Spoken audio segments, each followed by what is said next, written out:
ब्रह्मा गुरु विष्णु गुरुदेव महेश्वर गुरु साक्षात् परब्रह्म तस्मै श्री गुरुवे नमः।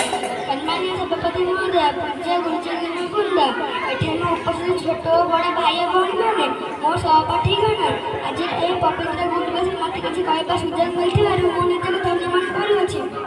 गुरु दिवस जड़े महान शिक्षादर्शक जन्म दिवस प्रायद्वारा पूर्वतन राष्ट्रपति डॉक्टर सर्वपल्ली राधाकृष्णन परामर्श अनुसार दिन गुरु दिवस भाव पालन कर 1888 मसीहा सेप्टेम्बर 5 तारिख दिन में जन्मग्रहण करते। आज हूँ गुरु दिवस अर्थात टीचर डे।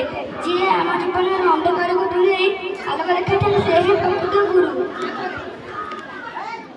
साधारणतः पितामाता आम प्रथम गुरु, किंतु पितामाता पर जीवन में आस्थान शिक्षक बा गुरु से जन जन साधन लाभ प्रतिवर्ष गुरु दिवस